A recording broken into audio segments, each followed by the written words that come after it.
আজকে যে বিষয় নিয়ে আলোচনা করছি বিষয়টা হচ্ছে প্রস্টেটের যে নিয়মগুলো আমি বলবো সেগুলো করলে আপনি সুস্থ থাকবেন গ্যারেন্টির সঙ্গে বলছি। আর আজকে যে স্পেশাল টিপস দেবো কী জিনিসটা খেলে আপনার জিঙ্ক বাড়বে, জিঙ্ক বাড়লে প্রস্টেট কিন্তু ভালো থাকে। প্রস্টেটের ক্ষেত্রে জিঙ্ক খুব উপকারী জিনিস, সেটা প্রাকৃতিকভাবে আপনি বাড়িতেই পেয়ে যাবেন। সেই বিষয় নিয়ে আজকে আলোচনা করছি। আর দু একটা ব্যায়াম আমি দেখিয়ে দেবো প্রস্টেট নিয়ে, সেই ব্যায়ামগুলো যদি করলে আপনি উপকার পাবেন। প্রস্টেট নিয়ে আমার প্রচুর ভিডিও আছে, সেগুলো অবশ্যই দেখবেন। আর একটাই অনুরোধ থাকলো, সাবস্ক্রাইব করতে ভুলবেন না, বেল আইকন টিপতে বলবেন, সবাই কিন্তু শেয়ার করতে ভুলবেন না। আর আমার হোয়াটসঅ্যাপ নাম্বার থেকে কোনো অসুবিধা আমাকে কমেন্টস করবেন, আমি আপনাকে হেল্প করবো। দিবান সামন্ত বলেছি, আপনার বাড়ির ছেলে। ফিজিক্যাল রিলেটেড যে কোনো সমস্যা হলে আমাকে অন্তত ফোন করবেন, আমি আপনাকে হেল্প করব। আর দেখুন ভিডিওটা শেষ পর্যন্ত, জিঙ্ক আপনি কি করে পাবেন, কোন জিনিসটা খেলে জিঙ্ক পাবেন, সেটা উইদাউট নিয়ে কোনো খরচা করার দরকার নেই। বাড়িতেই আপনি জোড়া করে নিয়ে সেগুলো খান। প্রস্টেটে কোনো ওষুধ খেতে হবে না, তার সঙ্গে সঙ্গে কোনো ডাক্তার দেখাতে হবে না, রাতে বারবার ধরে ঘুম থেকে উঠতে হবে না। আপনি সুস্থ সবলভাবে জীবনযাপন করতে পারবেন এই ব্যায়ামগুলি যদি প্রতিদিন করতে পারেন। দেখুন ভিডিওটা শেষ পর্যন্ত।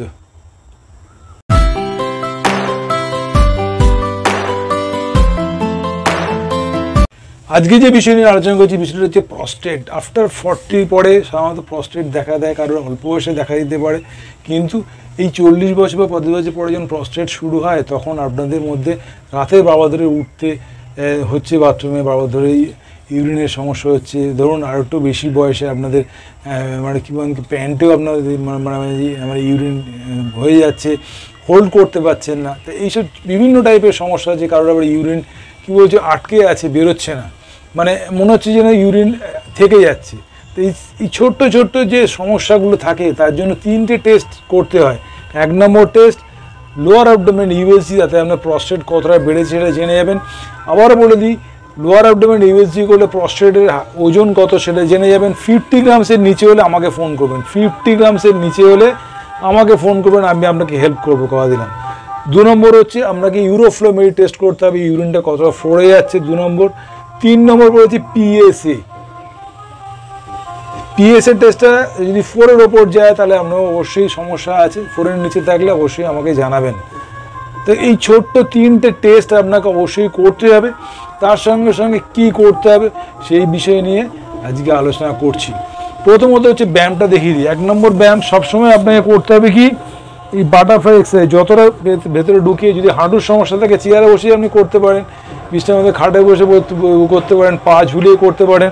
সুতরাং এই ব্যায়ামটা আপনাকে, বাটারফ্লাই ব্যায়ামটা আপনাকে সোজা হয়ে বসে দেয়ালে দিকে এরকম ঠেস দিয়ে বসে করতে পারেন।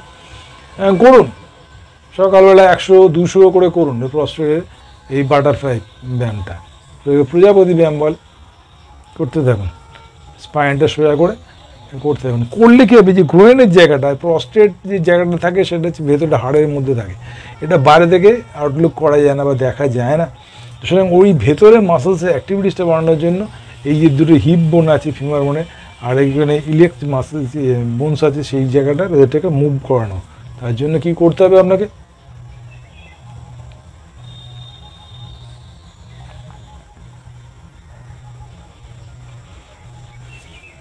পঞ্চাশ, 100, 200 করতে থাকুন। করলে দেখুন এখানে ব্যথা হবে, সেটা কোনো অসুবিধা নেই, ব্যথা কদিন পর চলে যাবে।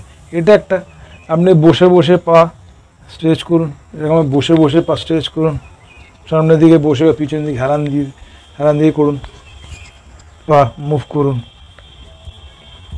পা মুভ করুন, পা মুভ করুন।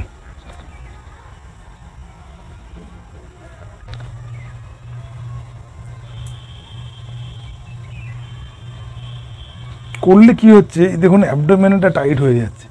যত অ্যাবডোমেন টাইট হয়ে যাবে তত দেখবেন আপনার এই অ্যাবডোমেনাল মাসেলসগুলোর অ্যাক্টিভিটিস বেড়ে গেলে আপনার প্রস্টেট কিন্তু আস্তে আস্তে সংকুচিত হবে, মানে ছোটো হয়ে যাবে। তার সঙ্গে সঙ্গে এই স্ট্রেচ করবেন, এই স্ট্রেচগুলো করবেন আপনি, যাতে এইখানে অ্যাবডোমেনে এইখানে প্রেশারটা পড়ে। এই স্ট্রেচ, এই স্ট্রেচ, এই স্ট্রেচ, পাশের দিকে স্ট্রেচ, পাশের দিকে, সবসময় ভাববেন এই জায়গাটা যেন স্ট্রেচ হয়। আপনার প্রস্টেটের দায়িত্ব আমার, আপনার প্রস্টেটের কোনো সমস্যা হলে রাতে বারবার ধরে উঠতে হচ্ছে। তার জন্য বলেছি সন্ধেবেলা পরে আর জল খাবেন না। তারপরে যেটুকুনি জল তেষ্টা পাবে সেটুকুনি আপনাকে ওই সিপ সিপ করে খেতে হবে, চুমুক দিয়ে দিয়ে খেতে হবে। যেমন যা করছি দেখুন এইখানে চাপ পড়ছে। তা এই ব্যায়ামগুলো অবশ্যই করবেন। তার সঙ্গে সঙ্গে মেন যে বিষয়টা সেটা হচ্ছে কুমড়োর দানা। দেখুন আমি কুমড়োর দানা নিয়ে এসেছি, দেখুন কুমড়োর দানা। এই কুমড়োর দানাটা দেখুন 10টা করে সকালে, 10টা বিকেলে খাবেন। দেখুন কুমড়োর দানা, এই কুমড়োর দানা নিয়ে অনেক প্রশ্ন আছে। প্রশ্নটা কি কীরমভাবে খাবো, কীভাবে খেতে হবে। কুমড়োর দানার ভেতরে যেটা থাকে সেটা হচ্ছে জিঙ্ক। এই জিঙ্কটা প্রস্টেটের জন্য অত্যন্ত অত্যন্ত অত্যন্ত গুরুত্বপূর্ণ জিনিস। এই জিঙ্কটা আপনি খান। কি করতে হবে, বাজার থেকে কুমড়ো নিয়ে আসবেন, রোদে আমি শুকিয়ে রেখেছি দেখুন কুমড়োর দানা। এই কুমড়োর দানাটাকে আপনি এখন ছাড়াবেন, ছাড়ালে আপনাকে ভেজে নিতে পারেন, মানে ভেজে মানে তেল ছাড়া কড়াই নেড়ে নিতে পারেন। দেখুন আমি ছাড়িয়ে নিলাম।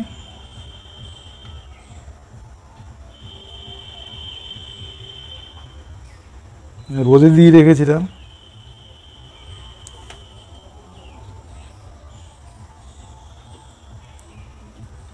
এই যে ভেতরের দানাটা, এই যে ভেতরের দানাটা দেখুন ভেঙে গেছে, বাদামের মতো খান। এই ঝালটাকে ফেলে দিন বাইরে। তাহলে এরকম যদি 10টা দানা যে আপনি খেতে পারেন, এরকম 10টা দানা গুনে গুনে 3, 3, 6, 7, 8, 9, 10, এই 10টা দানা এইটুকানি জিনিস, 10টা দানা সকালে, 10টা দানা বিকেলে খাবেন। আফটার ব্রেকফাস্টের পরে খেতে পারেন, সন্ধেবেলা আপনি খেয়ে নিতে পারেন। 10টা সকালে, 10টা বিকেলে করে খাবেন। আর এরকম ছালটা ছাড়িয়ে নিয়ে, ছালটা ছাড়িয়ে নিয়ে এরকম ছাল ছাড়িয়ে ভেতরে যে দানা শাঁসটা, এই শাঁসটা আমরা খেতে। আমাকে সবাই প্রশ্ন করে যে কীরকমভাবে খাবো, তাই আজকে দেখিয়ে দিলাম আপনাকে কুমড়োর দানাটা। এই দেখুন এই ভেতরে যে শাঁসটা দেখুন, এই ভেতরের শাঁসটা, ছোট্ট শাঁসটা দেখছেন, এই শাঁসটা বাদামের মতো খান। খেলেই আপনার জিঙ্কের পরিমাণ, মানে শরীরে যে জিঙ্ক খেলে প্রস্টেট ভালো থাকে, সেটা আপনি দিনের পর দিন ভালোর দিকে যাবেন। আর যে ব্যায়ামগুলো আমি দেখালাম সেই ব্যায়ামগুলো অবশ্যই করবেন। মেন ব্যায়াম এইটার জন্য বাটারফ্লাই। তার সঙ্গে সঙ্গে মাথায় রাখতে হবে এই অ্যাবডোমিনাল মাসেলসটাই কীভাবে স্ট্রেংথেনিং করবো। আর সিম্পল একটা ব্যায়াম দেখিয়ে দিই, যে ব্যায়ামটা করলে খুবই উপকার পাবেন। শুয়েছেন, কোমরটাকে তুলবেন, তুলে উ করবেন, উ হর্ষ উ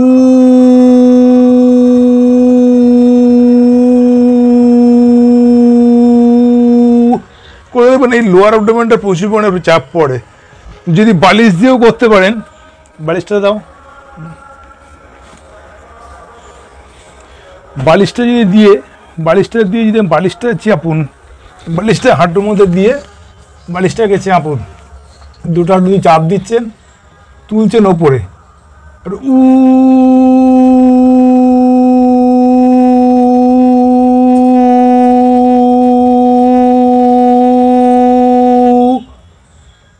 লোয়ার অ্যাবডোমেনে কী করে চাপ পড়ছে দেখুন। সাইড বাই সাইড দেখিয়ে দিচ্ছি একবার। বালিশটা দুটো এরকম চাপ দিচ্ছেন দুটো হাঁটুর মধ্যে করে, আর কোমরটাকে তুলছেন উঁচু করে, তুলে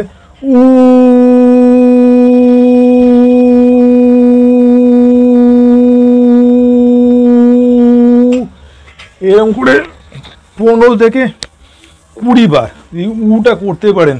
তার সঙ্গে সঙ্গে কুমড়োর দানা যেটাকে বললাম, এই কুমড়োর দানা যদি 10টা করে খেতে পারেন সকাল বিকাল, আমি দীপাঞ্জন সামন্ত গ্যারান্টির সঙ্গে বলছি আপনার প্রস্টেট নিয়ে কোনো ডাক্তার দেখাতে হবে না। আপনি সুস্থ সবলভাবে জীবনযাপন করতে পারবেন। রাতে 12 ধরে উঠতে হবে, রাতে 12 ধরে ওঠার জন্য আপনাকে সন্ধেবেলা জল খাওয়া শেষ করে নিতে হবে। তা সুতরাং এই ছোট্ট বিষয়টা জানতে পারলে সবাই কিন্তু শেয়ার করবেন। যত পুরুষ মানুষ মানে গুরুজনরা আমাদের এই ভিডিওটা দেখছেন, তারা আপনার মতো এরকম সবাই কিন্তু সাফার করে, কেউ মুখে বলে কেউ বলে না। ইউরিনের সমস্যা, প্রস্টেটের সমস্যা প্রত্যেক ছেলেদেরই বয়স বাড়ার সঙ্গে সঙ্গে হবে।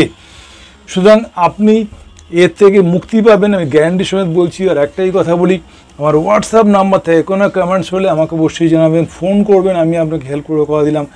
আর একটাই অনুরোধ থাকলো, সাবস্ক্রাইব করতে ভুলবেন না, বেল আইকন টিপতে ভুলবেন না। আর আজকে যে স্পেশালভাবে দেখালাম 2-3টে ব্যায়াম, তার সঙ্গে সঙ্গে কুমড়োর দানা কী করে খেতে হবে, কী উপকার, সেই বিষয় নিয়ে আলোচনা করলাম। যে জিঙ্ক আমাদের পক্ষে খুবই উপকারী প্রস্টেটের জন্য, আর কুমড়োর দানা খেলে আপনার প্রস্টেট থেকে ভালো থাকবেনই থাকবেন। এই বিষয় নিয়ে জানতে পারলেন।